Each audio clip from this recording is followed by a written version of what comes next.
So I just wanted to say just a few words about the session today and how we're going to be going along. First of all, it's just a delight to see you all here, and I'll move away from this other microphone so I don't screw things up. It's a delight to see you all here today, and many of you know our sort of history of having summits of this nature, looking at various issues in science communications and the practice we do. And it's part of our commitment to help build a community of practice around best practices in science communications in our research partners, the labs, at the universities, our user facilities, and other research business partners across the United States and globally, for that matter.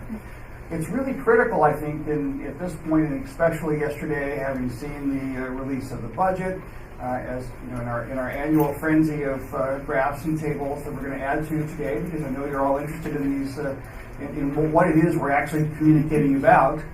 We're delighted to have some folks here who can speak to that with great authority.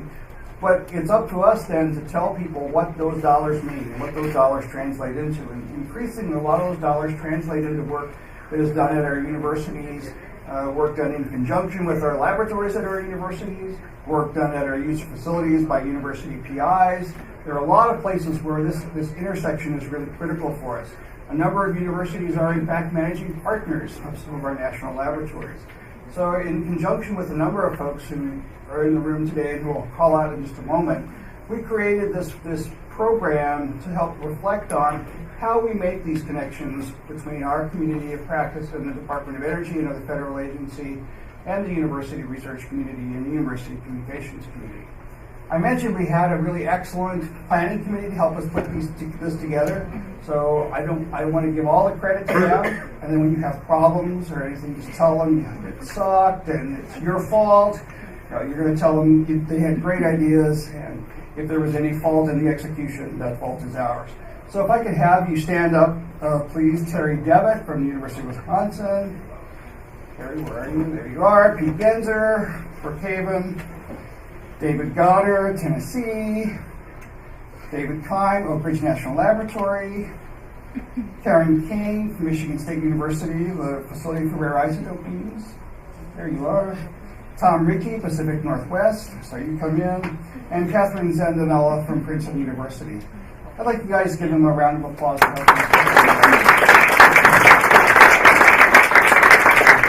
So we also benefited enormously, and we continue to benefit enormously from the support of the Office of Science Senior Leadership here today.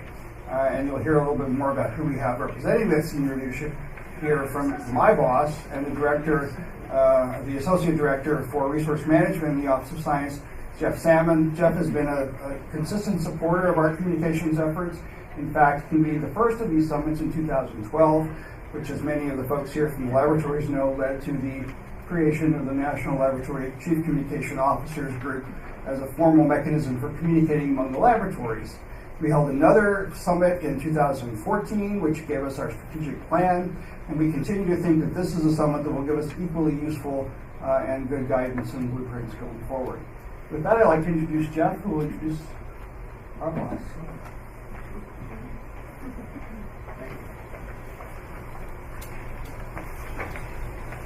So welcome, and thank you all for coming. This is, in fact, the third summit we've held, communication summit we've held here. And as it turns out, every year we do a little more, and each summit gets a little better. So I think this is this particular forum is particularly exciting because it's looking at something we've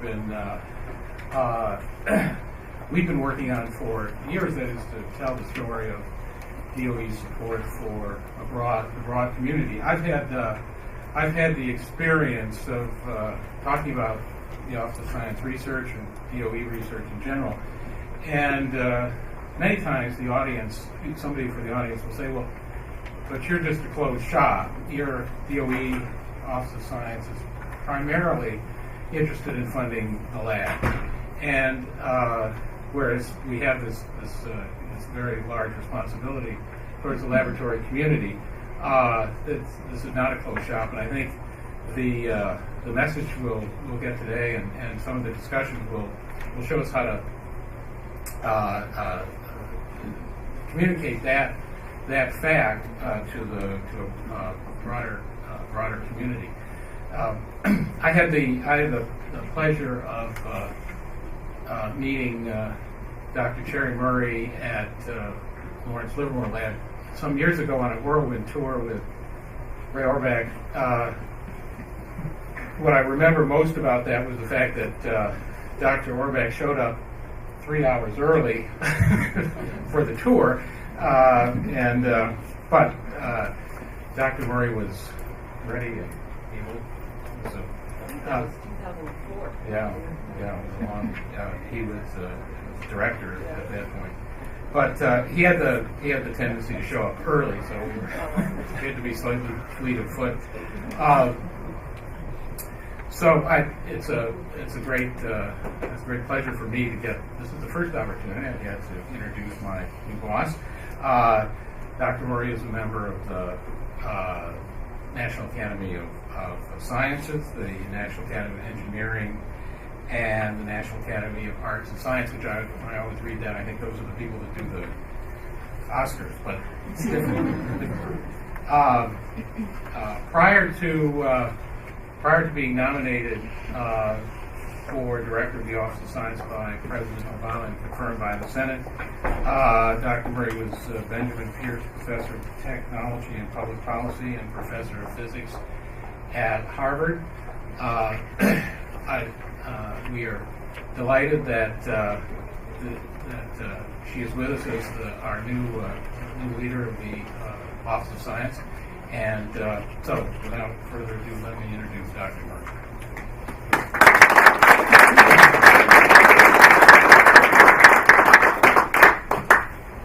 So the way that Rick has organized this program is I am going to introduce Kay Koizumi.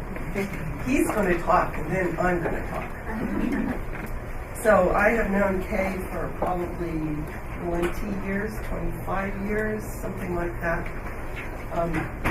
He is now the Assistant Director of Federal Research and Development at OSTP. Before that, for many, many years, he was at AAAS, and when I was on the AAAS board, we interacted quite regularly. When John Holdren became Director of OSTP and the President's Science Advisor, he stole Kay from AAAS.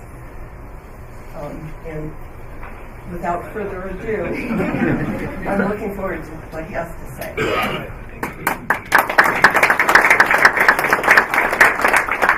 All right, good morning, everyone. Great to see you here at DOE Forest School building. So today, before really the meat of the discussions that you are having today, I wanted to say a few words about why we are all here today, why it's important that we're all here today. So today we're here to talk about why research is important and why communicating about research is important. Now, the importance of science and engineering research is acknowledged and understood by a lot of people, especially in Washington, D.C. So President Obama understands it. The Obama administration understands it. But we know that not everyone understands the importance of what the federal government does in supporting research around the country. And so, therefore, it's important for all of us to try to communicate about the important work that's going on, supported by Office of Science, in the labs, in companies, and in universities around the country. So first, a little bit about what I do. So at the White House Office of Science and Technology Policy, as Dr. Murray said, I have the pleasure of working for President Obama's science advisor, John Holdren. He's also the director of the White House Office of Science and Technology Policy. So what we try to do at OSTP is, on behalf of the President, we try to link scientific research to the challenges that we face as a nation, and to make sure that government policies that are not science policies, including budget policies, support the science that we need to answer the questions and provide us the options we need to tackle these challenges. So to do that, there are a set of policies in the federal government that are more or less purely science policy about how the scientific enterprise works, how universities can conduct research, etc.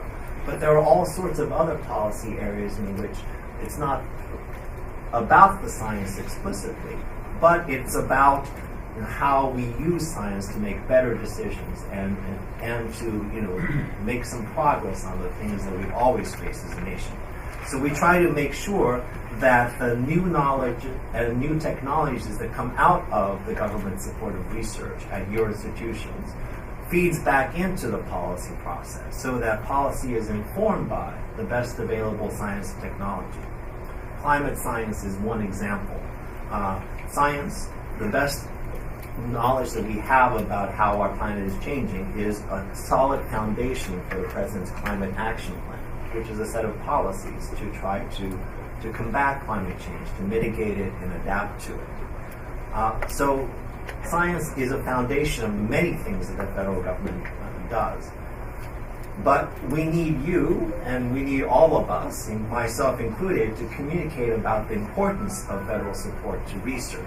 And from you, we need help in making the abstract concrete. Because what I'm about to show you can be rather abstract. It's about dollars, it's about policies, it's about priorities.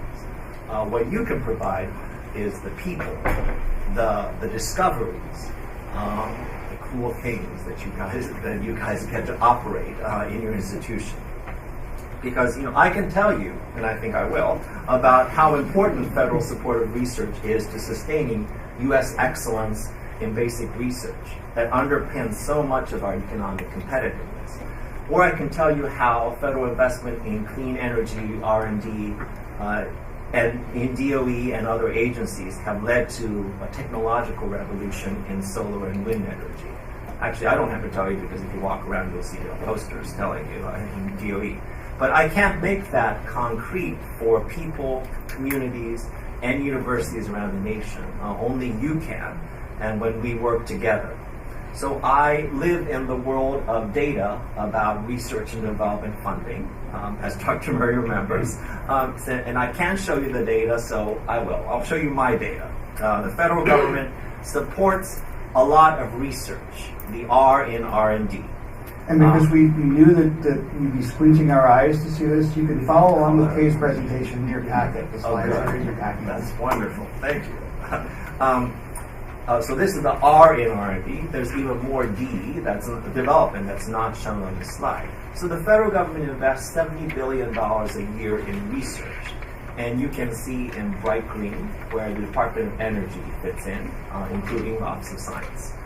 So fully half of this research is performed at the nation's colleges and universities, something that many people don't know. And of the remainder, a great portion of it is performed in our national labs. So you are here. Your institutions are here in what I'm showing you. I also live in the world of data about DOE's Office of Science.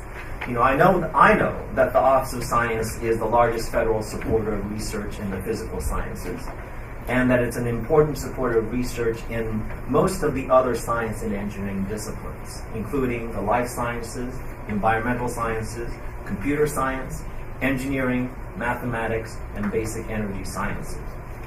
And I know that the Office of Science is the largest federal supporter of the one-of-a-kind scientific user facilities that the entire U.S. science and engineering research enterprise depends on to do its exciting research. I know this, you know this, but what do these data mean in the world? Does everyone else know this?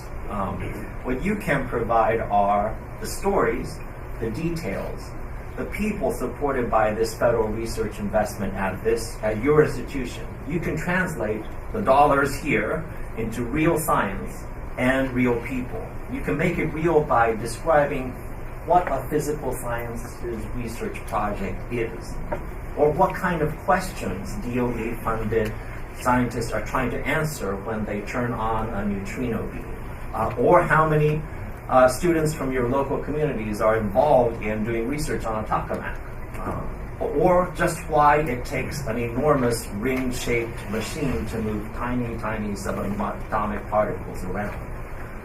You can introduce us all to the real people, students, and scientists and others who are doing fascinating work at the cutting edge of science and who are trying to find answers to some exciting questions.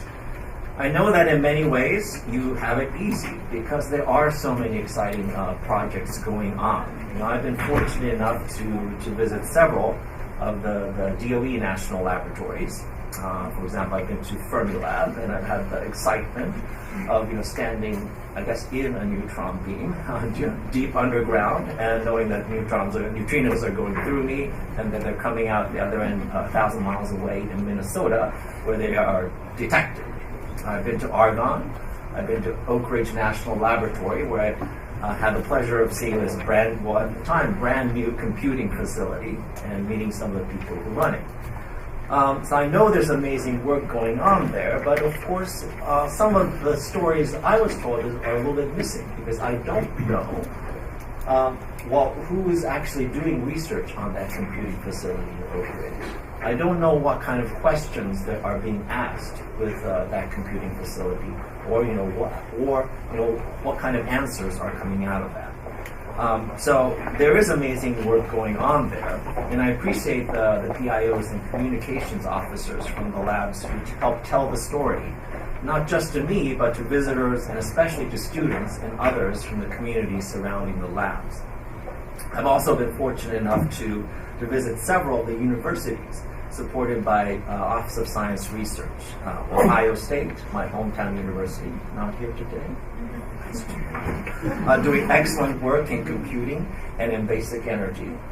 Michigan State, you are here, where I had the pleasure of seeing the facility of rare isotope beams under construction. It's coming along well. I'm very excited. I want to be around soon for the opening of that.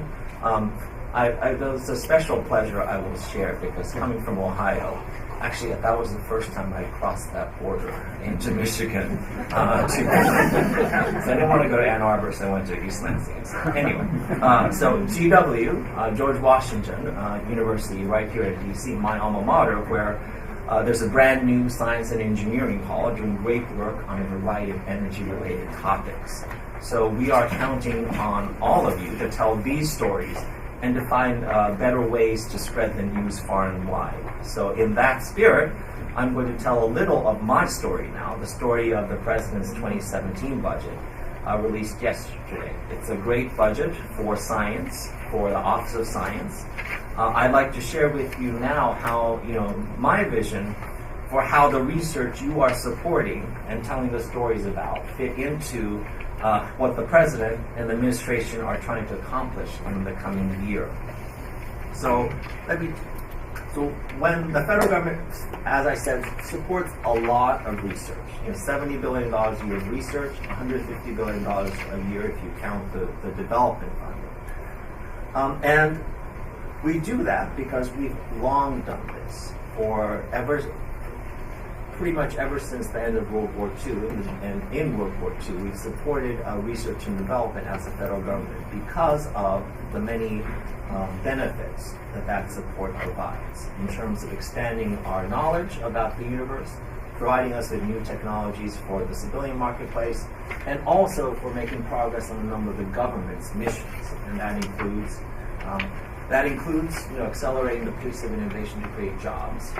That includes improving Americans' health, moving toward a cleaner, a more energy-efficient energy system, taking action on climate change, and preparing our students with skills in science, technology, engineering, and mathematics. So for President Obama, this is why the federal government is investing as much as it does in research. And so the challenge for all of us is to sustain that support. So these are some of the numbers, and also to make sure that people understand that behind these numbers that are generated in Washington, in my office building, that behind all of these dollars are real people, real scientists and engineers doing great work. So here are some of those numbers, and here are some of the things that we are focusing on. So I want to show a little bit about one example. One priority for the President is to take action on climate change that is affecting not only the United States, of course, but the entire world. And to do that, the administration has put forward a number of policies in areas of transportation, in energy use, and also and power generation. To do that, we first have to understand what is going on, what is actually happening to the planet, and what are our options for dealing with the changes that we've already committed to. So Department of Energy is an important contributor to that research and development effort. So last week, President Obama announced that as part of what we are calling Mission Innovation, the U.S. government is participating with 19 other nations to double their government's investments in clean energy research and development. So in the 2017 budget that the President released yesterday, the proposal is to be on a path to doubling that federal government investment in energy R&D between 2016 this year and 2021, 5 years from now. So the 2017 budget, we can do the math. If you're going to double in 5 years, it's going to take about a 15 to 20% increase each year. That $7.7 billion that's proposed in this budget will put us on that trajectory. And as Dr. Murray will describe, the Office of Science is a key part of the Mission Innovation effort, because the basic energy research that's supported by Office of Science is an important part of the government's commitment to supporting clean energy research.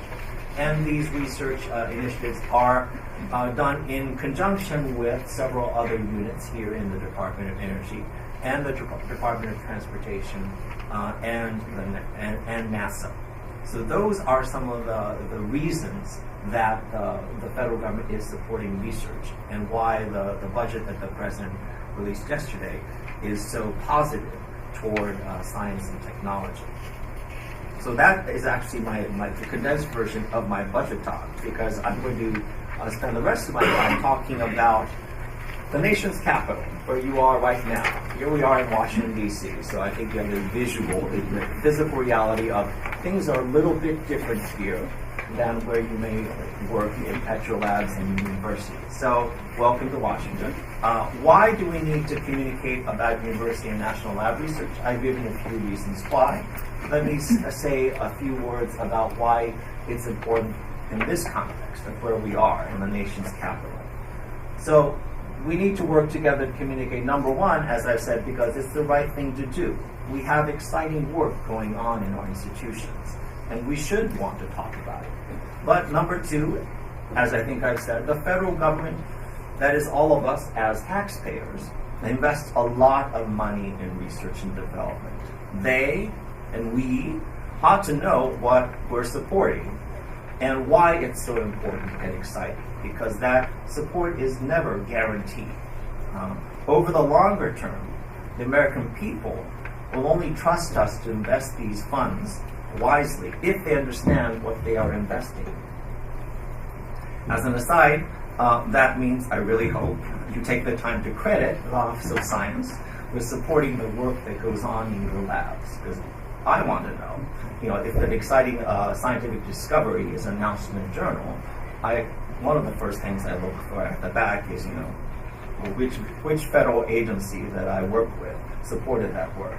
So please make that clear, because the Office of Science wants the credit. Of course, your institutions want the credit. We all want the credit for having supported this exciting work. Okay, in this room, I think we all have stories of people not knowing what the DOE Office of Science does.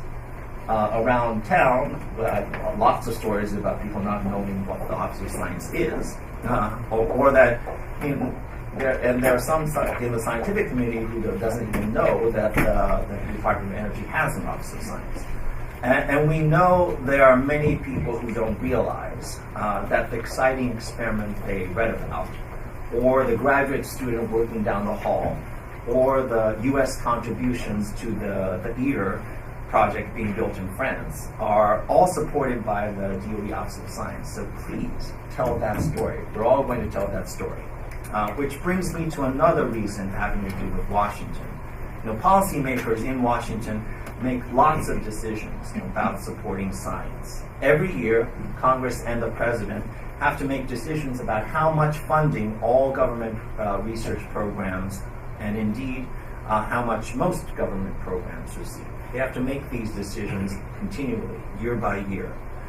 And we know that the benefits and the impacts of non-science programs are often easier to describe to people, and stories of their impacts are easier to tell than for science programs because the impacts are often immediate, concrete, and tied to people for non-science programs. The impact of Medicare, for example, is my mother going to the doctor last week. That's pretty immediate. For defense spending, it's my brother-in-law patrolling a Navy base. For transportation spending, it is the Southeast Freeway, a few blocks away, becoming a lot easier to navigate. So government investments in research aren't as real to most people. Sometimes they're not even real to me until I meet an NSF graduate research fellow, or I visit a national lab, or find out in talking to a scientist which federal agencies, such as Office of Science, is supporting her work. That's when the colors on the slide, the dollar figures on my slides, become real to me. So if the federal government is going to keep investing in research, we all have to tell the stories about to decision makers about why it's important and what impact that investment is having in their communities, on people they know, and on the challenges that they care about. Because if we don't do it, then policymakers will only hear the other stories about other investments. Or they may think that investments in research are only these abstract dollars and colors that don't have an impact on their communities and their families. So I'm trying to do my part. As I told you, my part is making it clear that the research that federal policymakers decide to support is making a difference in giving us the knowledge and the technologies to make progress towards solving some of these challenges we care about. That's especially difficult when it comes to basic research, and I know that. That's probably the difficult part of the job. These are the stories that I try to tell. Together with the stories that you are going to tell, we're going to make sure that everyone knows, inside and outside Washington, that important, exciting science and engineering research is happening because of the DOE Office of Science. That the DOE Office of Science isn't just this building, but national labs and partners, dozens of university research and other partners. And that through the Office of Science, the U.S. government is supporting a lot more research and a lot more facilities than most people think. And that all is going to be very important for federal policymakers, our communities, and our nation to keep supporting the great work of the Office of Science. So I wish you luck in this important venture you're engaged in today. And please know that I am a part of your team, and I look forward to working together to make sure that these messages are communicated in the best way possible. Thank you very much. Thank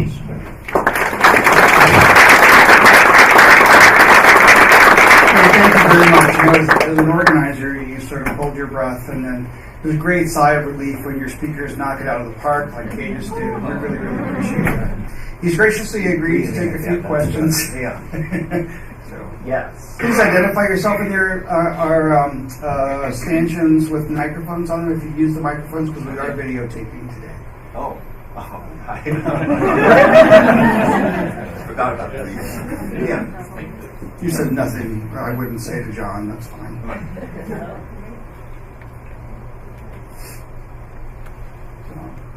Oh, you have to turn it on. You have to flip a switch on the body of the thing. Yep. Should go up. There it is. Hi, okay, I'm Sonia Fernandez. I'm the Science and Engineering Writer for UC Santa Barbara. Thanks for having me here. As a writer and as a former journalist, for many of us here probably are very conscious of our audience, and usually in the university setting, our audience tends to be the people in the university. Mm-hmm. And you're talking about policymakers. So I guess in the context of this summit, who I guess we're sort of targeting policymakers or legislators or people who might make the decisions. Mm-hmm. What kind of you've already probably mentioned this, but what kind of questions would they want answered that we can sort of insert into the story that makes it more concrete to them? Because we can talk to our grad students and people, donors, alumni, that kind of thing, but we don't normally talk to. I mean, it depends on the policy maker. So as I said, I'm actually not a policymaker. I think I advise the policymaker. But for Dr. Holder, when making decisions, it's often some of the questions I ask you. So, which federal agency is supporting this important work? And if it's successful, what kind of impact would it have on economic competitiveness, health, and clean energy, etc., some of these important national missions? I know that for, let's say, a congressional staff, in addition to those questions, it may be, what is this research project doing in my state or my district? Are my constituents involved in it, or are they benefiting from it? So those are some of the questions that I think we usually ask. At least in my office, the first set of questions is what we ask. And occasionally we get asked those congressional questions to us, and then we have to find the answers and relay that to them about what impact this national research initiative is having on the science, but also on the community that they happen to call them.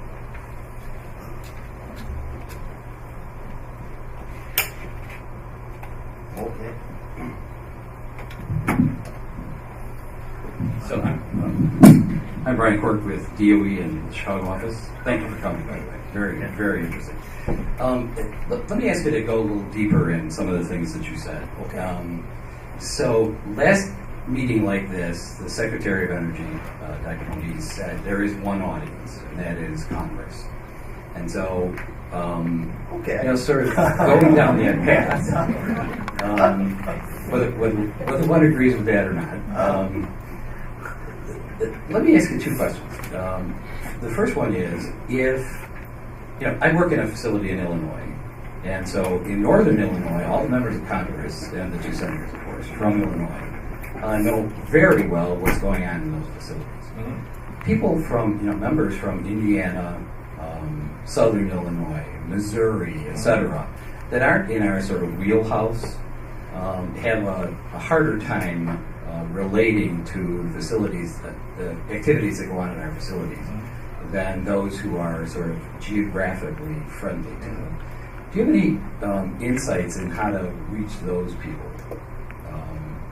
Well, I think the insight is in this room in that, although the labs are geographically specific, you have your university research partners who are all over the country. And I know that Office of Science supports a lot more than the research institutions that are in this room. I mean, there are, I think, over 100, right? 300. 300. Good. So here we have it. Maybe So, more. Maybe more. And We need to count them. yes, I just look at the top. I'm sorry. So, I mean, that's the opportunity. And, with the facilities, like Argonne and Fermilab, it's not just the Fermilab and Argonne scientists using those facilities. It is university researchers from all over the country that are taking advantage of facilities, sometimes in person, but often these days, virtually. And that's where the impact of what the labs do spreads. It's through the university partners and the university users of those facilities. And I think I won't disagree with Secretary Muniz that it's all about Congress because Congress represents the people, right? And so, yes, we're the people. We are the people. We are the audience, and then they are one of the important parts of the audience that try to channel what we know and what we understand about scientific research. Thank you. Second question, though, Yeah. is in the past, when we hear Congress, we think members. Can you talk to us about the power of speaking to briefing staffers? That's very important. So this is my first time in the federal government, just like a congressional staff member works for a member of Congress, I as a professional staff member at OHTP work for the President's Science Advisor. So I could say that staff, he and they rely on their staff to gather the information, to provide the options, and to gather and present the supporting evidence for any decisions that they make. So they, and I guess we are, I think, the right people to target, because members of Congress don't have the time to dive into the impacts of every research project. Congressional staff have a little bit more time. They have a little bit more time and portfolio space to gather information, to do the research, to talk to constituents, to talk to scientists, etc. So I think they are important, and you should, when you think about Congress as an audience, you should think not only of the members of Congress, but also, and maybe primarily, the people who work for them, because they are the ones who distill information for the members. Hi, I'm Kerry Devitt. I'm at the University of Wisconsin.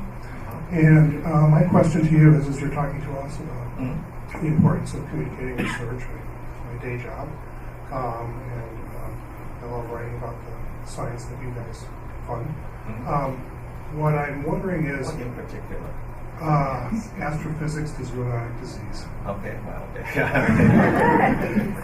just wondering what's on the university's mind. Yeah, okay. The waterfront.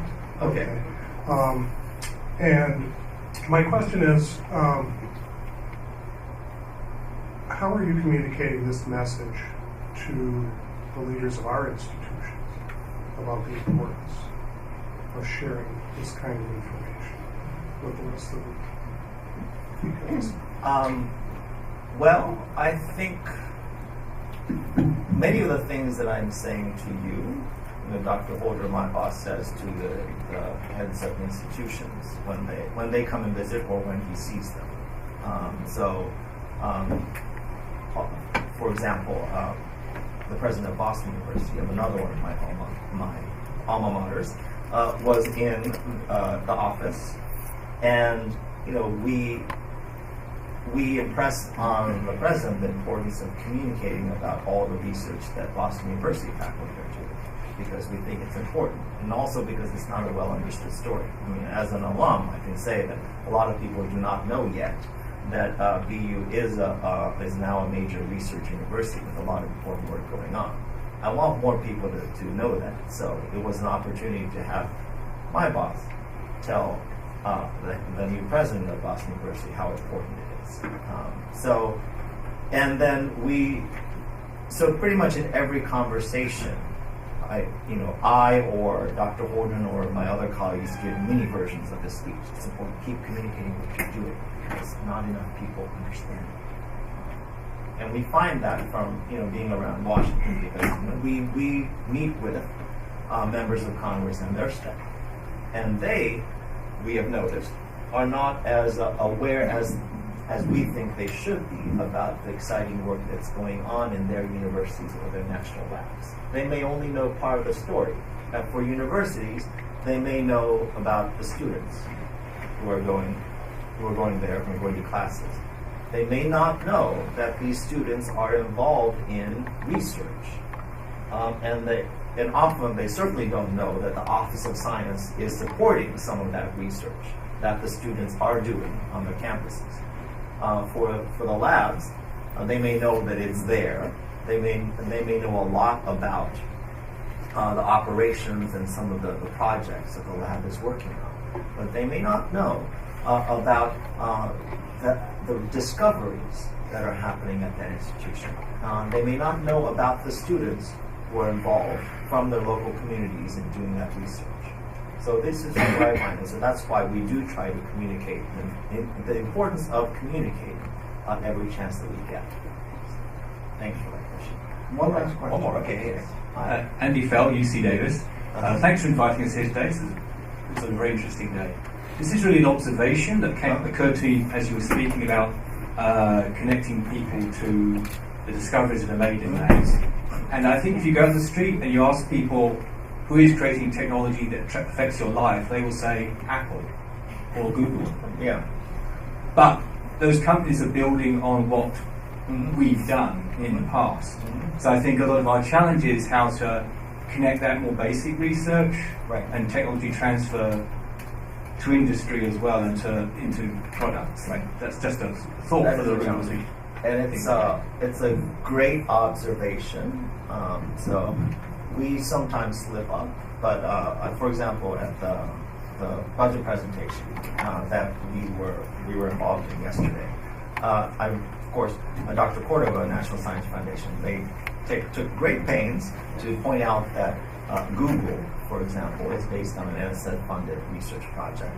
That Qualcomm is based on NSF-funded research, and I reminded myself, we need to do a little bit more of that to connect the basic research that we fund not only to these national challenges, but to brands, companies, and products that people know and use. So that's a good one. Thank you very much. Right.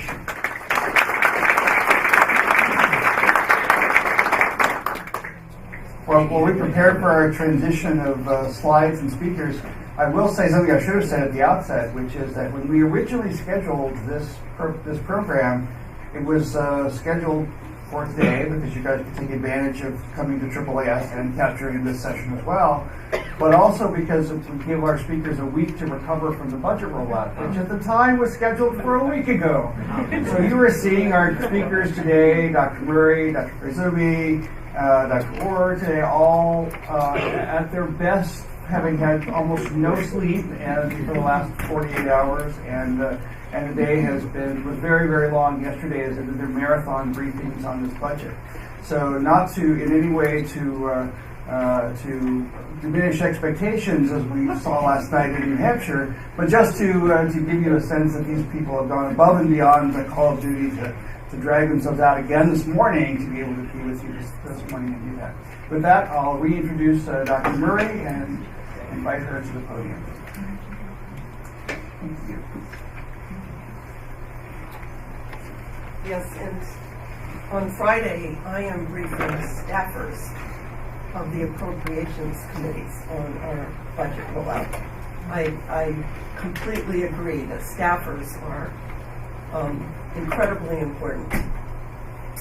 So I'm going to tell you a bit about DOE Office of Science supporting universities. I have been aware of DOE Office of Science for a very long time. I'll tell you a bit of my background. I came from Bell Labs. I was supported by IBM, actually, in my graduate school research. I went immediately after I got my PhD in physics at MIT to Bell Labs. I was there for 27 years. So I definitely know the importance of science making transformative changes in technology, because that's what we did for 27 years. At the time, I then got on the board of Argonne National Lab. Then I got on the board of Brookhaven National Lab. I was on BSAC, Basic Energy Sciences Advisory Committee. I was in a number of reports coming out of BSAC. I was on the Rising of Gathering Storm Committee.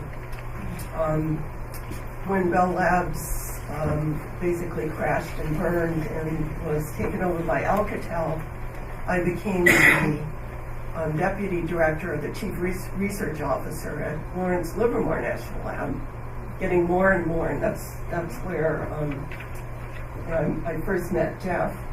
And then I became the dean of engineering at Harvard, and now I'm here. I was sworn in December 21st, so this is my first budget rollout, and this is my first time as a federal official. It is incredibly important to communicate research, so I'm very glad to see all of you here. One of my priorities, you can read the slide, but one of my priorities is to increase the relationship building with research universities with the Office of Science. Because we actually do a great deal with universities, and universities are where young people are educated and do research.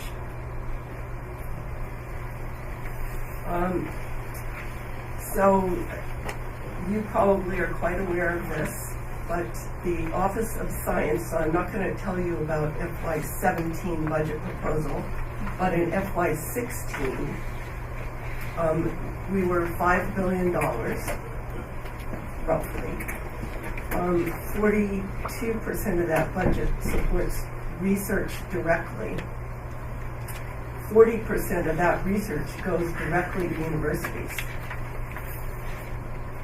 About 38% of the research goes to facility operations of the largest bunch of world-class user facilities of a single institution in the world. 30,000 scientific facility users at those facilities, and about 13.5% of that budget goes into constructing new facilities. We support over, I think it's really 24,000 scientists. As I said, 40% of them are at universities. We have our Office of Science programs. Basic Energy Sciences is the largest, of course. We do have science as a mission for the Department of Energy, but we have also nuclear security and safety, which is about 40% of the DOE budget. Science is about 20% of the DOE budget. Energy is about 20% of the DOE budget. And environmental cleanup is also about 20% of the DOE budget. We are the largest supporter of physical sciences research, high energy physics, and nuclear physics. We are the lion's share of the support, including at universities. For example, we support 90% of the nuclear physics research in the US, and something like 70% of the high energy physics research. We are the only supporter of fusion energy sciences, except for industry. And we do biological and environmental research, which is relevant for both understanding the effect of energy on climate and our environment, but also bioenergy and bioeconomy. And we are, along with DoD, leading the National Scientific Computing Initiative and going towards exascale computing. We support 17 national laboratories, all of them. We are the steward of 10 of them, and I assume the communications officers are all here today. Our investments in research facilities and construction look like this. And you can see a troubling trend of research going down and facility operations going up. It is our job to balance that so that the facilities that are absolutely essential for the research don't overtake the budget. And that's also one of my priorities.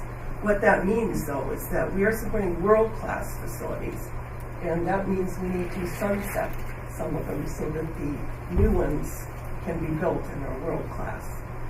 Therefore, university and national lab priorities of the scientific communities are incredibly important. And the Office of Science, I have from outside witnessed how well the Office of Science does this in the P5 particle physics report, the new nuclear science report. What I wanted to point out, though, is that 40% of the research goes to universities, and 30% of the construction last year went to universities. We do competitive bids, and more the bids have been open to both labs and universities. So we do not have a quota for how much goes to labs versus universities. Universities have won 40% of the research, I'd say balancing between 35 and 40% over the last 10 years. And these are competitive bids. So I can't guarantee that it will be 40% next year, but I can pretty much assure you that it will be, because it's staying very constant. One of the things that I was very encouraged about is that the EFRCs, which are about $2 to $4 million a year for 5 years, going to 4 years now, so that we can get on a every 2-year cycle, 80% of them were won by university leads. And this is very exciting. This is very basic science, but organized around the possibilities in transforming the energy system. All of them, like 99% of them, also are in collaboration with national labs. And this, I think, is also very good. So just talking about your EFRCs in your institution would be a great thing, because they are use-inspired research, which is about a third of our research. That makes it easier to talk about, what effect could this new electrolyte for batteries have. Also, the bioenergy research centers, which are at their 9th year, so in FY17 it will be their 10th year and final year. One of them was led by 2 universities, and you can see all of the universities that are connected to these bioenergy research centers, which have been highly successful. In the FY17 budget, we proposed to put $5 million. These are each funded at $25 million per year for, I said, the last 9 years, 10 years. We're going to put $5 million to each of them in FY17, should Congress agree to it, for translating those technologies to industry. So that's another good thing to talk about. Your university is probably, now you cannot read this. I looked at this slide and said, don't we have a better slide about our user facilities? And the answer is not yet, but we will. Our user facilities are free of charge for competitive researchers. If you take, do I have my, no. If you take the operating budget, I think I do. Let me hold that thought. If you look at the users in our user facilities, these here, you can't read that, but these are the light sources, synchrotron light sources, the neutron scattering facilities, the, I'm not sure we actually have our, we don't have our computation facilities up here. These are the Office of Science facilities that are not computing. If you add computing, you get to above 24,000 users. So that slide will be changed too. You can see that, for example, at the Advanced Photon Source, we have over 5,000 users. Those users, I forgot to point out, are mostly students and postdocs. And over 50% of them, about 60% of them, come from universities. If you take, let's just say 50% of the operating budget for the user facilities, for the light sources only, that means there's $240 million of support in effective grants to university users. This is not well known also. The facility operations supports of research in about 30,000 other, and this is where I think we have more than 300 institutions supported. So just a story of a graduate student that is working at a user facility would be great.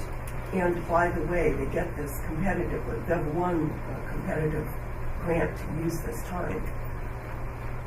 We have a map on our website which shows where and in which congressional district the users come from. And they come from almost all districts. If you dig down deeper, you can see they come from all sorts of institutions, not just the major research university. And they win this competitively. We also have a grants map. So let me talk a little bit about university and lab collaborations, because they're pretty exciting. So at the LHC, there is a very interesting 2-photon possible new physics that Princeton University spokesperson for international CMS recently announced, and this could be very cool. That spokesperson is a university person.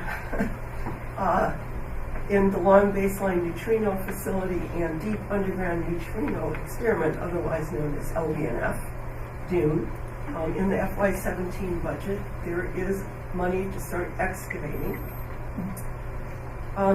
There are over 150 institutions. Most of those are universities. And this is a true international project. Nuclear physics supports centers of excellence. You may not know that. I happen to know it because I am from MIT. And they have supported that center of excellence for 50 years, something like that. It's very long time support. And you can see across the United States the support for university work. The facility for rare isotope beams is on track, funded well in FY17, and is really going to be exciting. If you look at the kind of research they are going to do and what will contain in new heavy elements.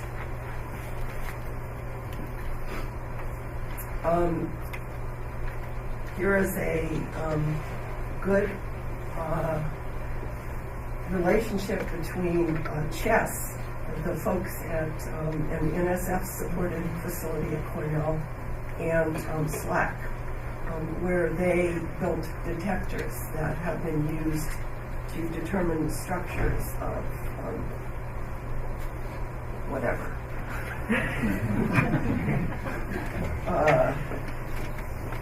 Some protein.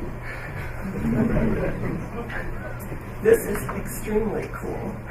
UCLA, working with the Nano Foundry at Lawrence Berkeley Lab, determining 2 precisions of 1/10 of a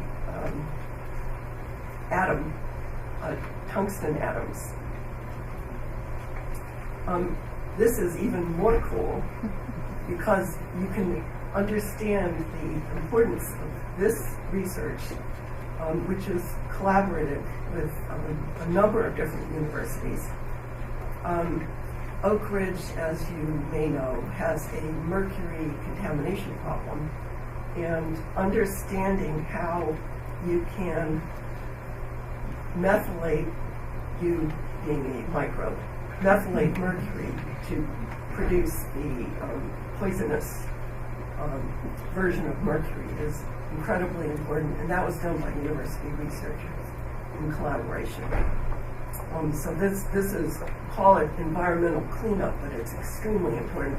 It's actually very important for our fish consumption as well, because this gets into the rivers and oceans. I can talk about this here because this is led by Harvard University and one of the faculty in the School of Engineering, the Go Amazon campaign, which had a very large number of universities connected to it, and was measuring the emissions and cloud cover over the Amazon forest, pristine and near farming, near closures. And interestingly, they discovered that aerosol particles are mostly liquids, and that's unusual. And looking at what is coming, what kind of emissions are there, like 300 different chemicals emitted by trees. The climate modeling research, I'm very proud of this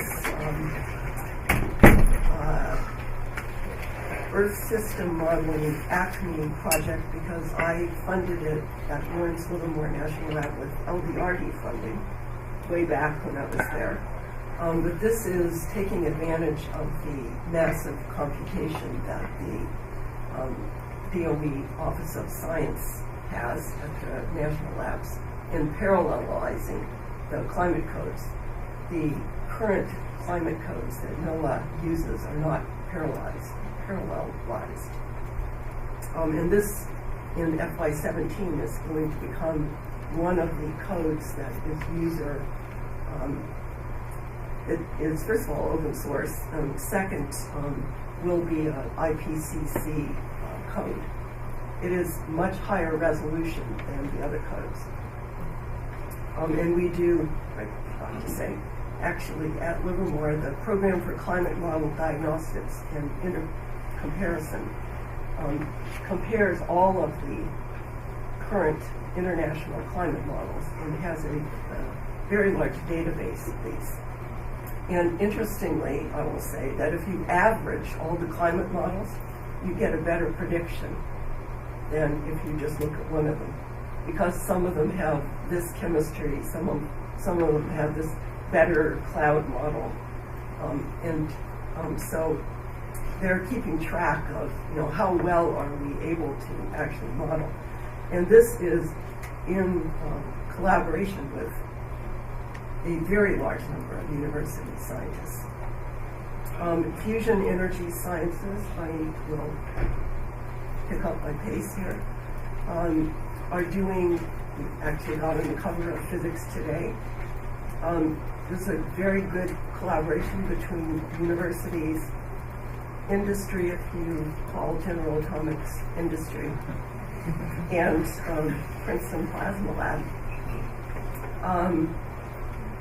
Of course, massively parallel computation and allowing university users to use the massively parallel computation in SciDAC awards is incredibly important, and you can actually now model both electron and ions in plasmas, which you couldn't do before at the same time because they have 2,000 times different mass ratio. And here's a University of Texas Austin simulation of high Reynolds number turbulent flow. And my last slide, which is looking at astrophysical explosions, also incredibly cool. Right up the line of DOE research and done by university researchers. And that's it.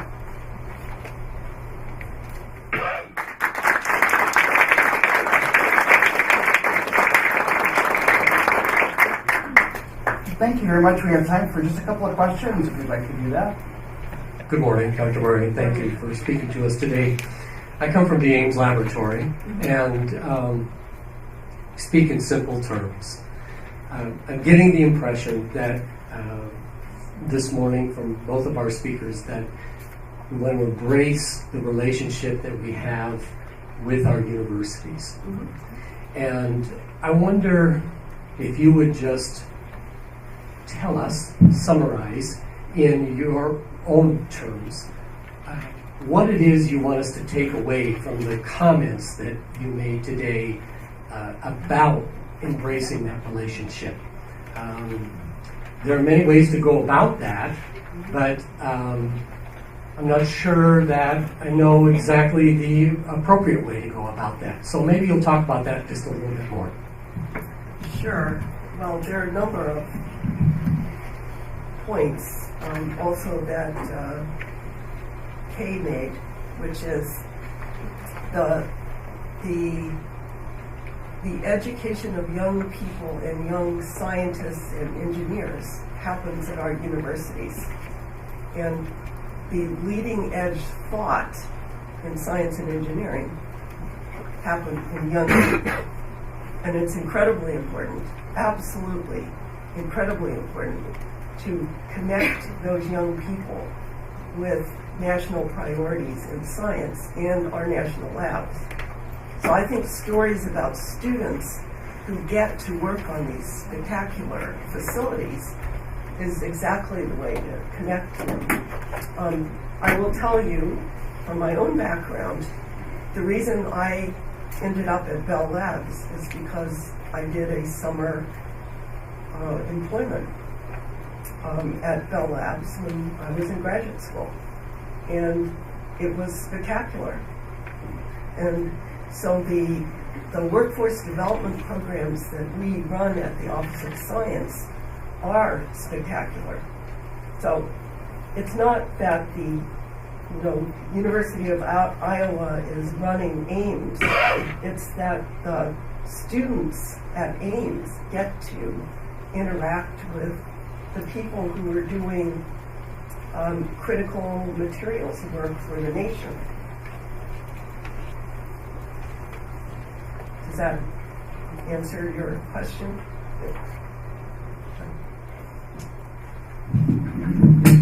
So I'm Brian Quirk with DOE. I guess somewhere along the way you're my boss as well. So I get to, first of all, I'm very offended that you said that young people are the key to everything. I'm very, very upset with that. Actually, I have a request for you. So not only as the head of the Office of Science, it seems to me that you're not only sort of the chief scientist and the chief direction person, shall we say, but you're also a leader. And so I would ask you, you've done a very nice job today, thank you, by the way, of emphasizing the importance of communication. But as I think several of my colleagues here have sort of mentioned, we need that message to go to our leadership as well. Okay.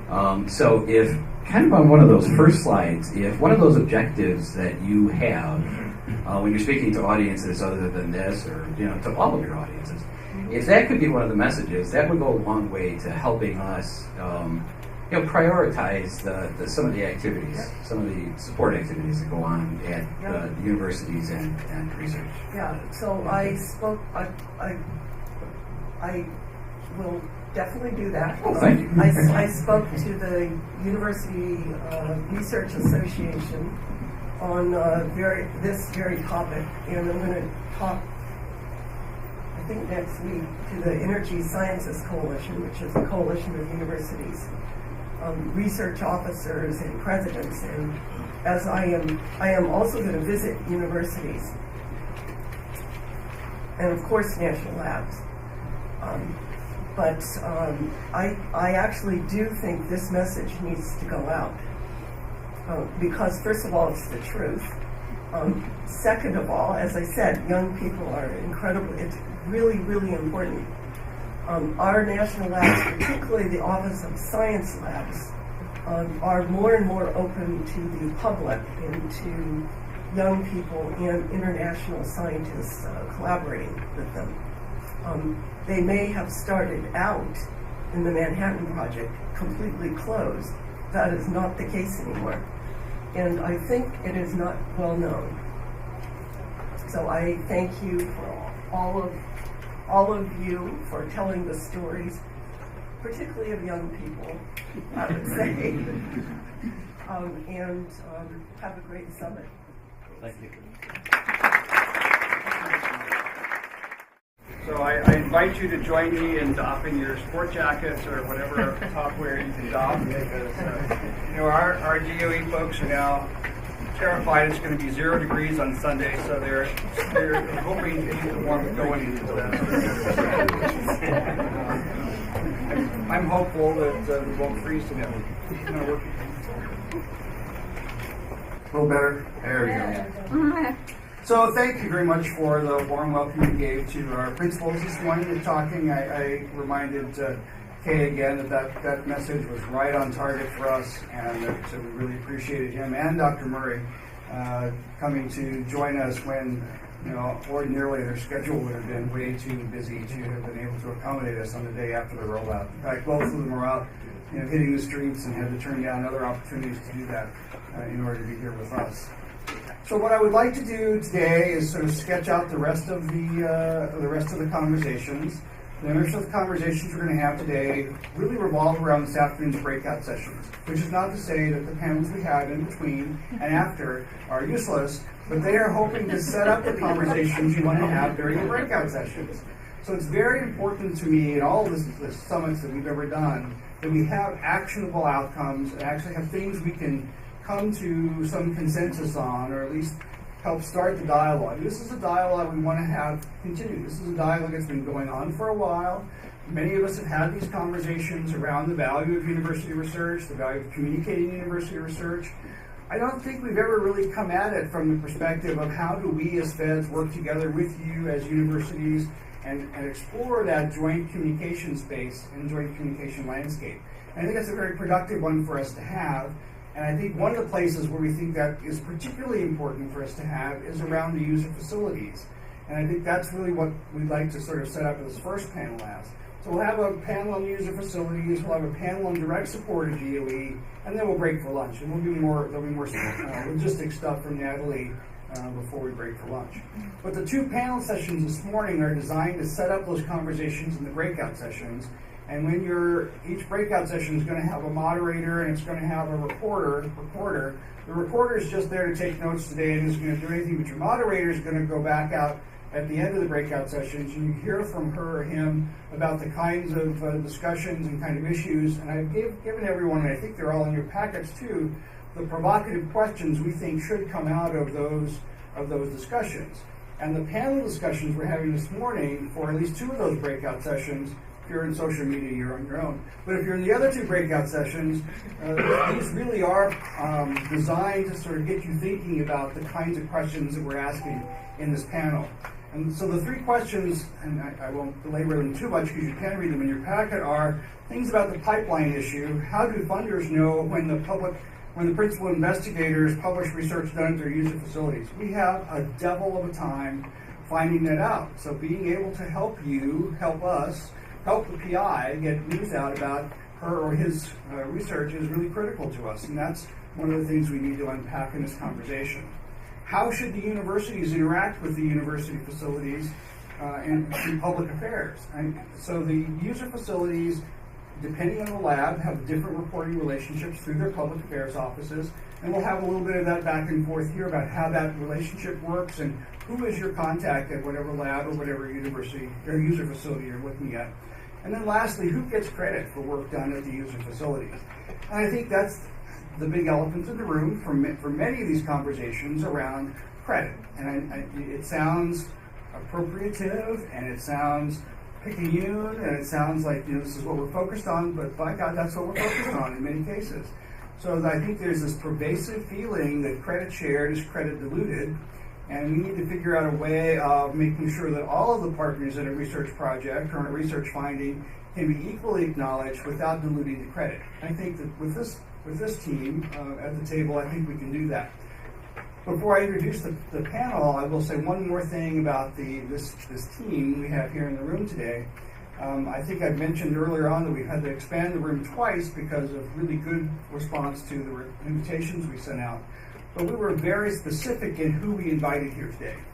Don't tell people who aren't here. We were very specific in who we invited here today in order to get a good balance here in the room. We're about a third of the folks strictly from the national labs proper, about a third people representing user facilities, and which are or are not. Most of the time they're in national lab, but they aren't all, and we have a good example there who'll be speaking in this panel. And then we also have about a third of the folks from universities, public information officers.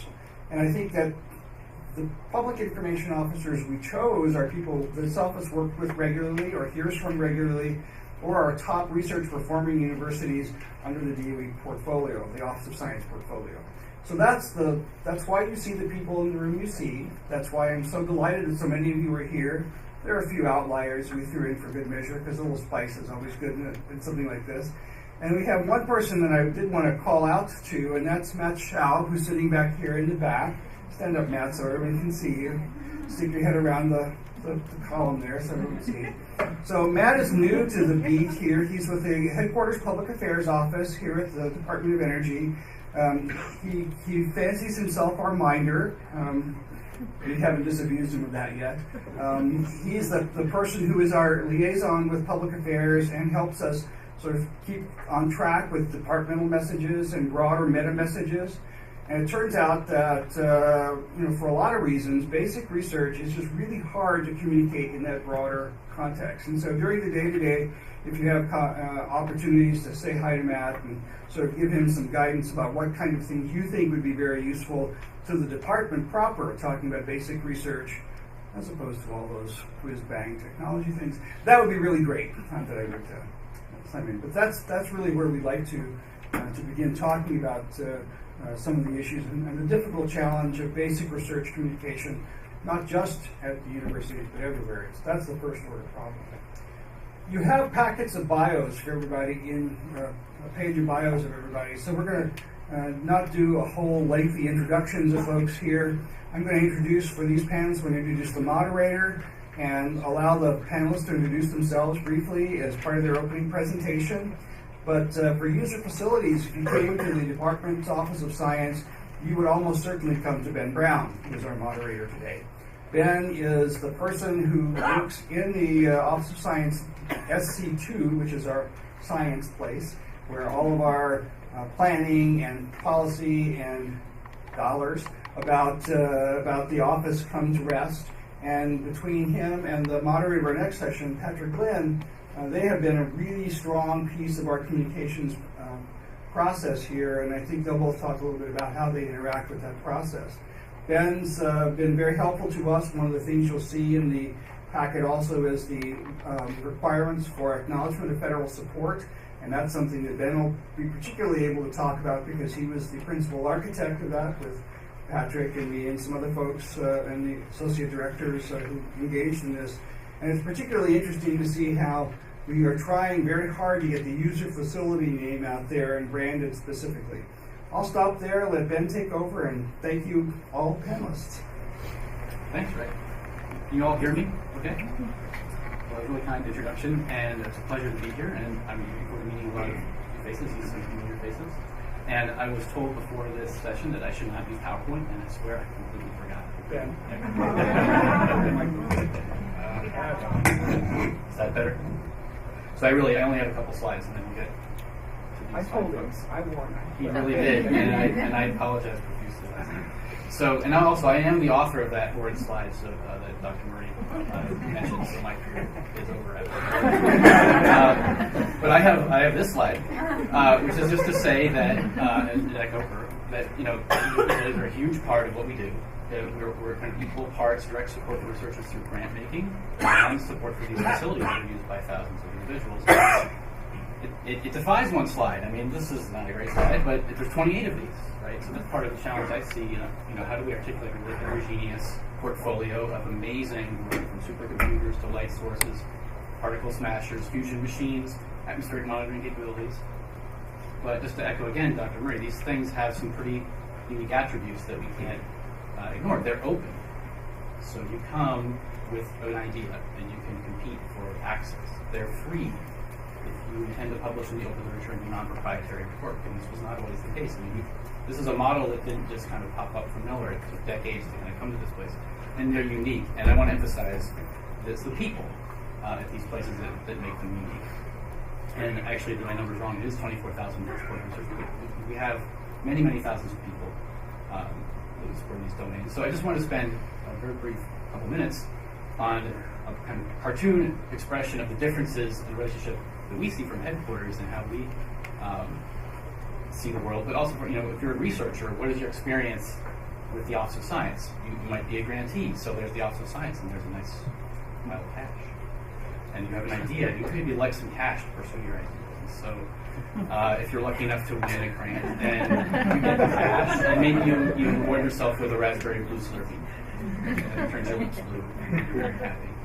But if you're a facility user, you're not chasing cash, you're chasing an idea that needs to be hammered on with a supercomputer or a high-intensity X-ray source that nobody can provide to you because they're too expensive or too unique. So it's a totally different value proposition that these people approach this DOE resource. They're not chasing dollars, they're chasing work that needs to get done and a tool that they want to apply to get that work done. So of course, we're Office of Science, we're over here, we have the money that the Congress provided us to make that happen, but the field user doesn't care about that, honestly. And in fact, they don't even care maybe that the X-ray light source has a argon or Burklow. They just want the X-rays. They just want to show up and do the work. So what's the other part of this puzzle is that, these are human beings, right? So that, who are they interfacing with? If you're a grantee, you're interfacing with the program manager, and this is a scientist. But from your perspective as communications professionals, this is not exactly that. I might say, and I'm friends with many program managers, and I respect them. And these are people who toil in anonymity and do amazing things. But the grantee tends to think of them as a bureaucrat hogging machine sometimes.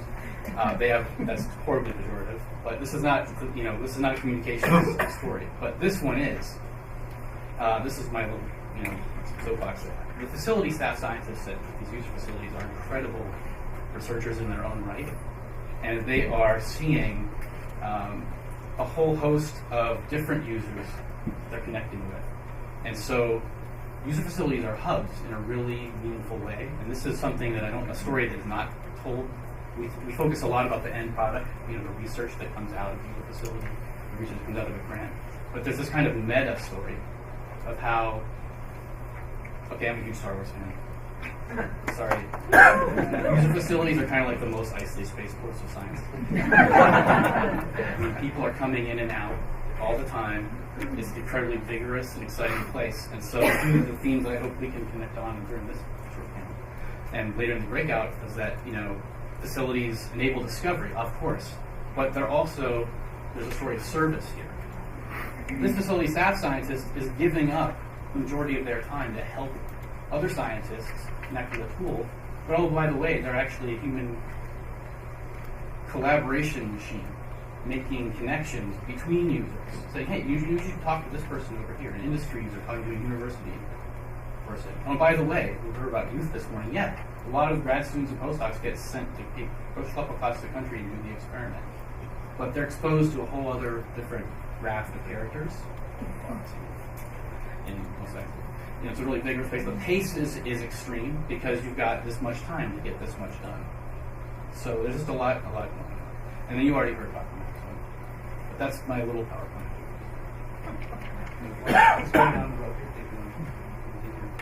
I can. Shall I do it up there? It's up to you, really. Can I use your slides? You can do it. No, that's fine. You can have notes. I have one slide at the end that hopefully is connected to the internet, so we can show something, but we don't have to look at it now. Okay. Thanks, Rick, for having me here today and for giving me the opportunity to share the uniqueness that is the Joint Genome Institute. Like our brethren at the other national user facilities, the synchrotrons, the supercomputing centers. We are data generators for a very specific user community. Unlike our brethren, we are the only national user facility in the world devoted to the technology of DNA sequencing and other omics to characterize the biosphere.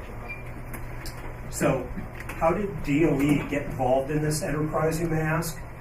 A little bit of history is required here. And in fact, it was... How did DOE get involved in this? Thanks, John. I'm glad you asked that. It was 30 years ago, 1986, that the Department of Energy was the first federal agency to put up $5 million in seed funding to see whether in our lifetime we could sequence the human genome. That sounds like a very preposterous statement now, but to put it in perspective, my boss, the director of JGI, Eddie Rubin, received his PhD for sequencing 6 nucleotides, or 6 letters of the genomic alphabet. We've come a long way since there and then. So emboldened by the resources within the national lab system and the expertise, DOE got together with NIH and in 1990 launched what was supposed to be a $3 billion 15-year enterprise to characterize the human genetic code.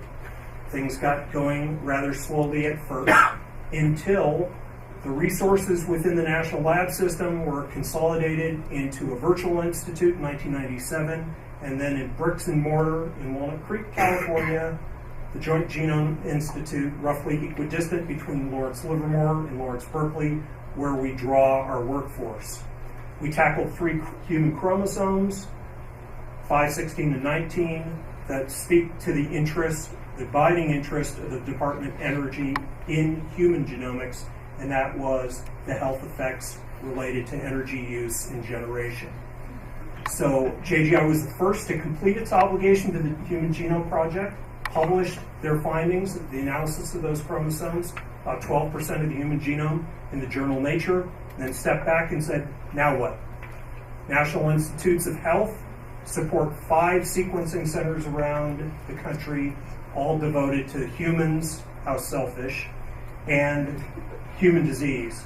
Nobody was looking at the rest of the biosphere as it relates to the DOE mission in bioenergy, which is to say cellulosic biomass being broken down by enzymes sourced from fungi and microbes in nature to create next generation biofuels, and looking at the vast microbial dark matter of the planet to see how it informs all those biogeochemical processes that invisible world control.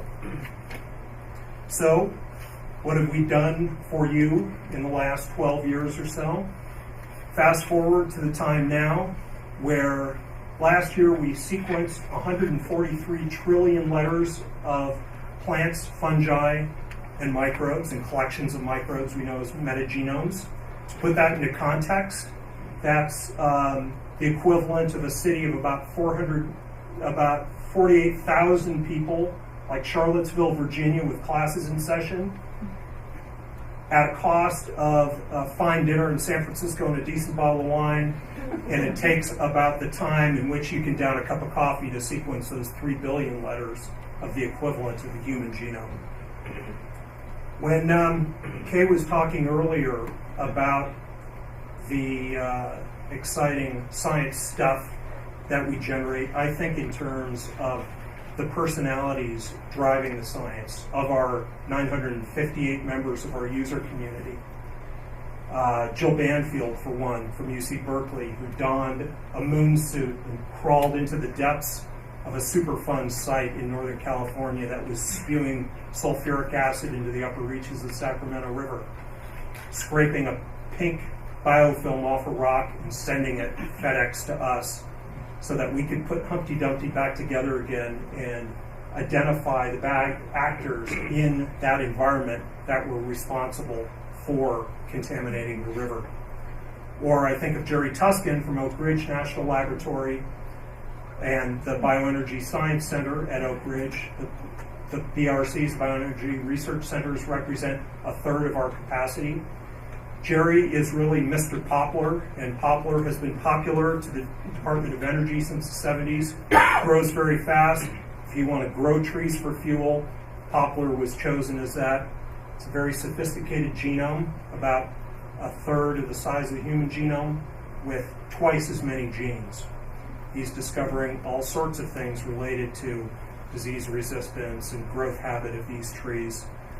When I think of, and was introduced to Sonia from Santa Barbara, I think of a young investigator there named Michelle O'Malley, who's working on us in a joint program with the Environmental Molecular Sciences Laboratory at PNNL on the subject of zoo poop.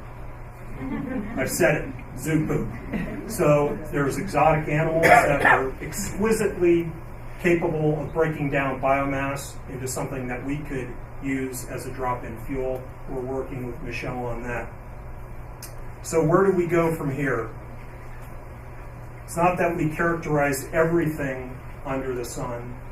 We cleave very closely, thanks to Patrick and Dan Drell, to the DOE mission, and which is to say that when we look at, say, the interface between roots and the soil microbes, in that handful of soil, there are as many bacterial cells as there are stars in the Milky Way, to give you a sense of how boggling reconstructing that environment and then making this information freely available to our worldwide user community.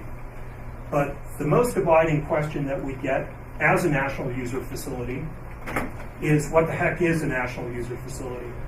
So in the last 2 weeks, I was thinking about leading up to this event, and that is, how can we embed in our news releases to solve that one question in short form?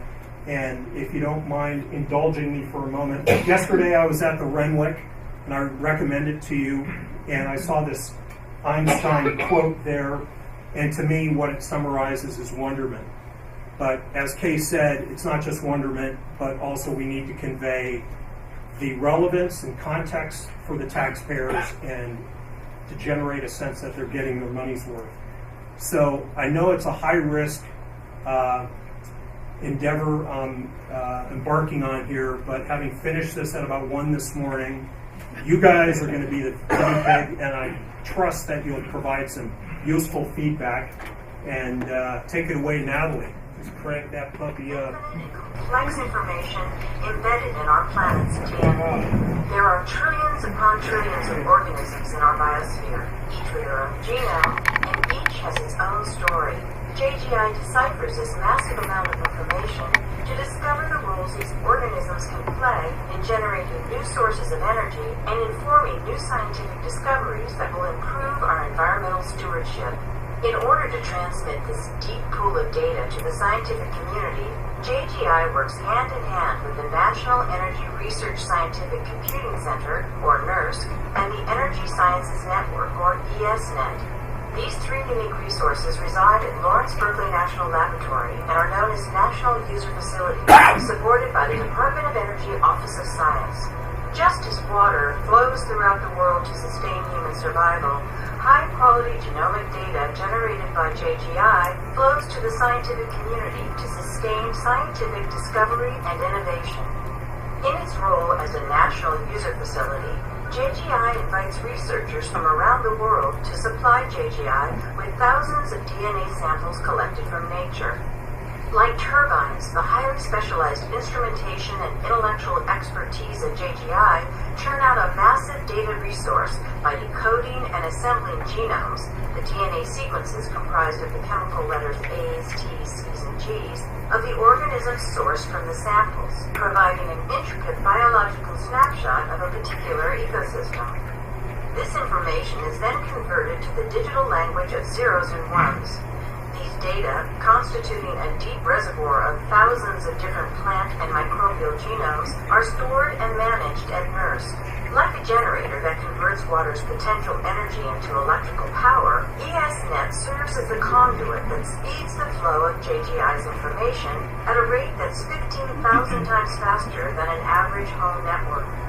Together, NERSC and ESNet store, manage, and create a high-speed information flow akin to our nation's energy grid, the infrastructure that powers our economy. Delivering these data full circle back to the community of thousands of scientists who perform research across a wide spectrum of applications to answer urgent energy and environmental questions. In turn, our scientific collaborators or users share their findings through scientific and popular literature. Ultimately, the goal is to generate these data to improve our understanding of the world, make predictions, and foster discoveries, like how to develop the next generation of sustainable biofuels, or how complex environmental systems will respond as the climate changes. These inseparable components, JGI, NERSC, and ESNet, are among dozens of different national user facilities working together to advance the frontiers of science in support of the nation's economy and the environmental integrity of the planet.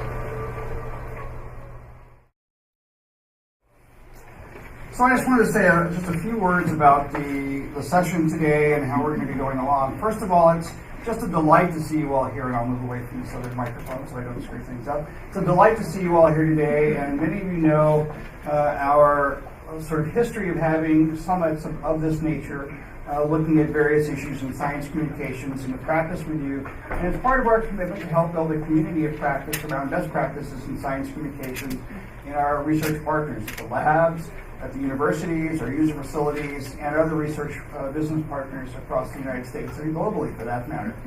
It's really critical, I think, at this point, and especially yesterday, having seen the release of the budget, as you know, in our annual frenzy of graphs and tables that we're going to add to today, because I know you're all interested in these, in what it is we're actually communicating about. We're delighted to have some folks here who can speak to that with great authority. But it's up to us then to tell people what those dollars mean and what those dollars translate into. And increasingly, a lot of those dollars translate into work that is done at our universities, work done in conjunction with our laboratories at our universities, work done at our user facilities by university PIs. There are a lot of places where this intersection is really critical for us. A number of universities are in fact managing partners of some of our national laboratories.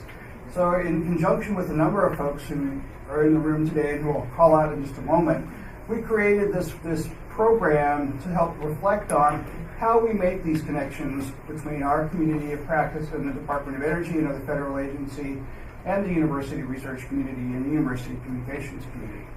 I mentioned we had a really excellent planning committee to help us put this together. So I want to give all the credit to them.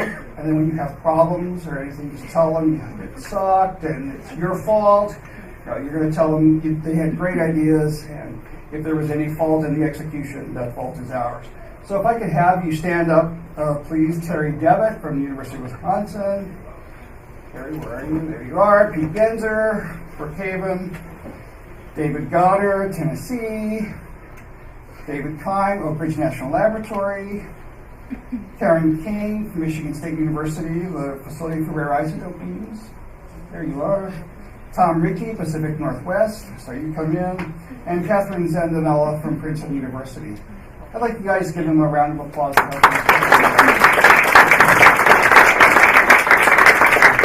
So we also benefited enormously, and we continue to benefit enormously from the support of the Office of Science Senior Leadership here today. And you'll hear a little bit more about who we have representing that senior leadership here from my boss and the director, the Associate Director for Resource Management in the Office of Science, Jeff Salmon. Jeff has been a consistent supporter of our communications efforts.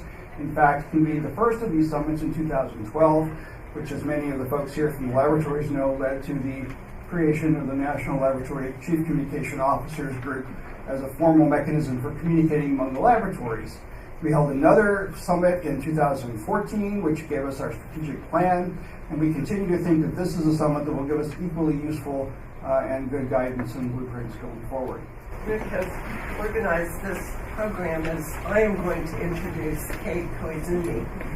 He's going to talk, and then I'm going to talk. So I have known Kay for probably 20 years, 25 years, something like that.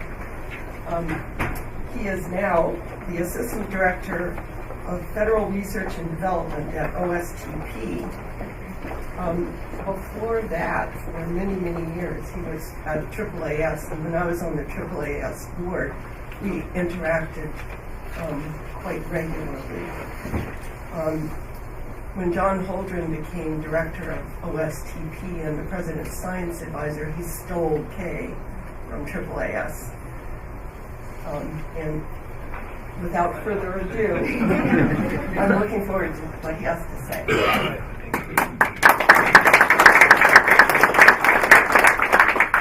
Good morning, everyone. Great to see you here at DOE Forest School building.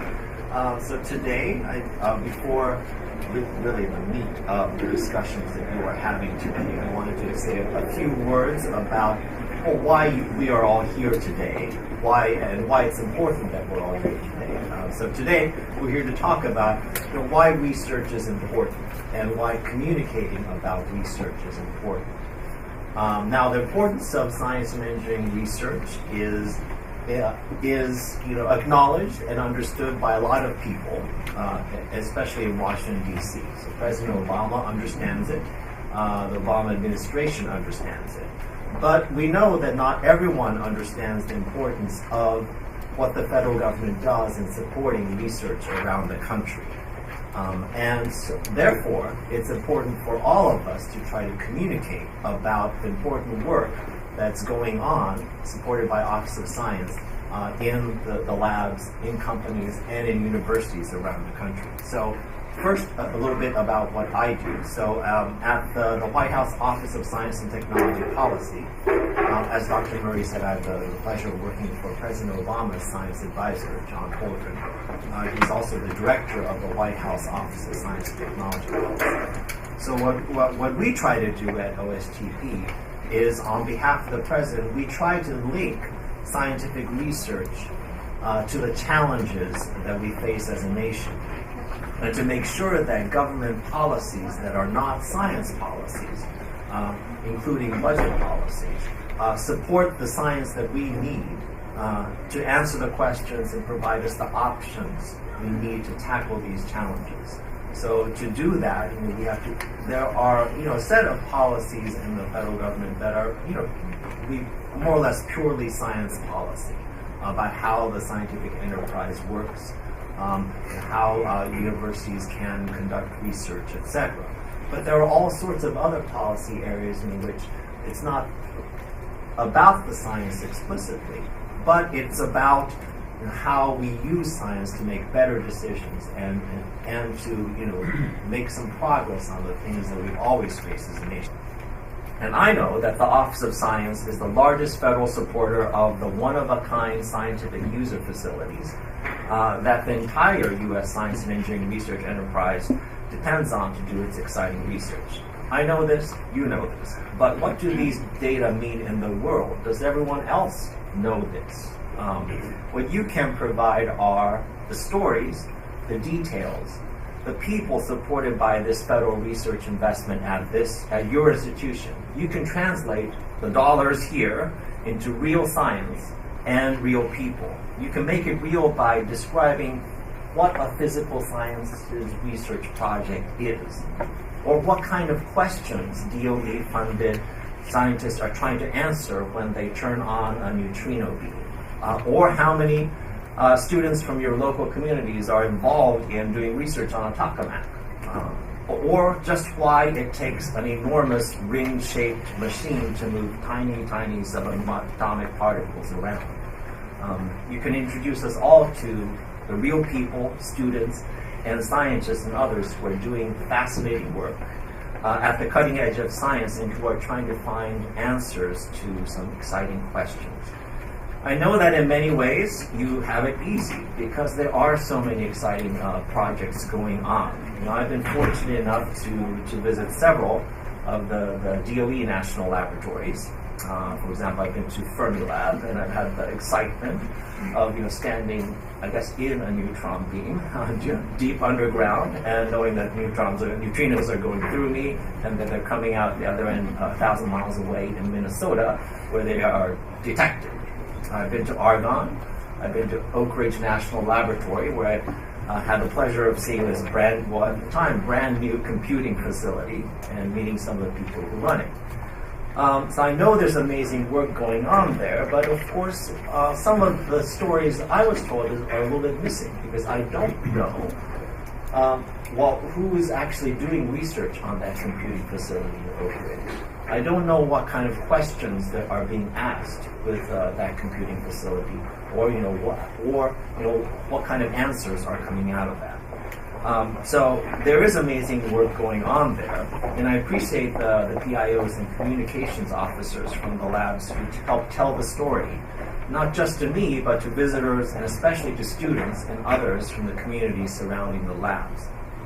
I've also been fortunate enough to visit several of the universities supported by Office of Science Research. Ohio State, my hometown university, not here today.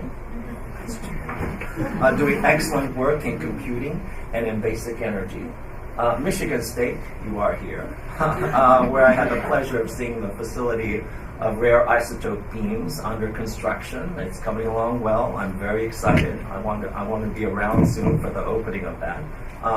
It was a special pleasure I will share because coming from Ohio, actually that was the first time I crossed that border into Michigan. So I didn't want to go to Ann Arbor, so I went to East Lansing. Anyway, so we try to make sure that the new knowledge and new technologies that come out of the government-supported research at your institutions feeds back into the policy process so that policy is informed by the best available science and technology.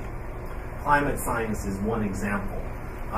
Science, the best knowledge that we have about how our planet is changing is a solid foundation for the President's Climate Action Plan, which is a set of policies to try to combat climate change, to mitigate it and adapt to it. So science is a foundation of many things that the federal government does. But we need you, and we need all of us, and myself included, to communicate about the importance of federal support to research. And from you, we need help in making the abstract concrete. Because what I'm about to show you can be rather abstract. It's about dollars, it's about policies, it's about priorities. What you can provide is the people, the discoveries, the cool things that you guys get to operate in your institution. Because I can tell you, and I think I will, about how important federal supported research is to sustaining U.S. excellence in basic research that underpins so much of our economic competitiveness. Or I can tell you how federal investment in clean energy, R&D, and in DOE and other agencies have led to a technological revolution in solar and wind energy. Actually, I don't have to tell you because if you walk around, you'll see the posters telling you in DOE. But I can't make that concrete for people, communities, and universities around the nation. Only you can, and when we work together. So I live in the world of data about research and development funding, as Dr. Murray remembers. And I can show you the data, so I will. I'll show you my data. The federal government supports a lot of research, the R in R&D. And because we knew that you'd be squinting our eyes to see this, you can follow along with Kay's presentation in your packet. The slides are in your packet. That's wonderful. Thank you. So this is the R in R&D. There's even more D, that's development, that's not shown on the slide. So the federal government invests $70 billion a year in research. And you can see in bright green where the Department of Energy fits in, including the Office of Science. So fully half of this research is performed at the nation's colleges and universities, something that many people don't know. And of the remainder, a great portion of it is performed in our national labs. So you are here. Your institutions are here in what I'm showing you. I also live in the world of data about DOE's Office of Science. I know that the Office of Science is the largest federal supporter of research in the physical sciences, and that it's an important supporter of research in most of the other science and engineering disciplines, including the life sciences, environmental sciences, computer science, engineering, mathematics, and basic energy sciences. With that, I'd like to introduce Jeff, who will introduce our boss.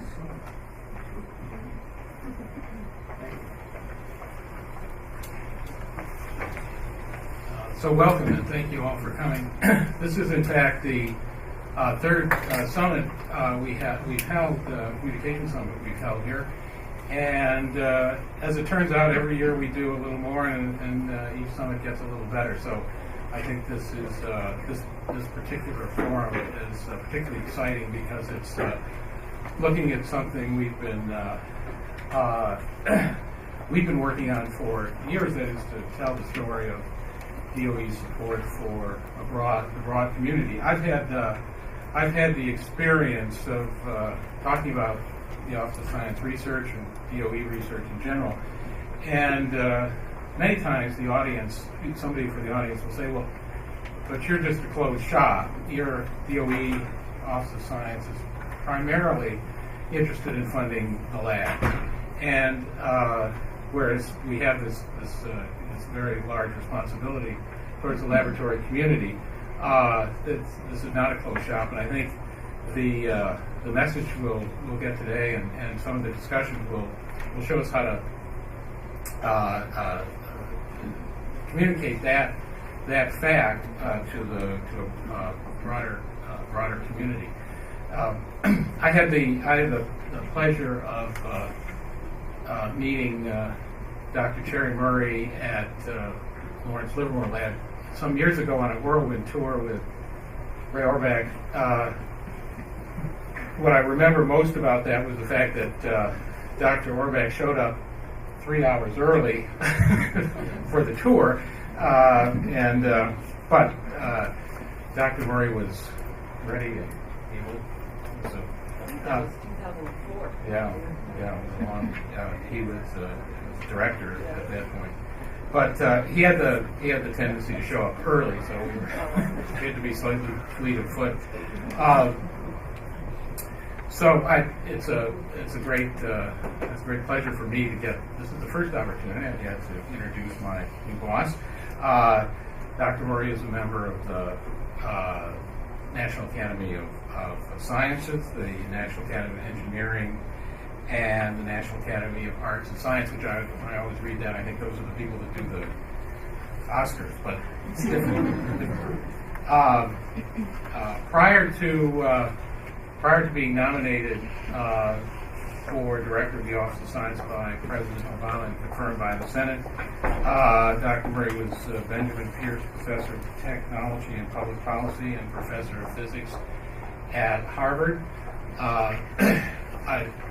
We are delighted that she is with us as our new leader of the Office of Science. And so, without further ado, let me introduce Dr. Murray.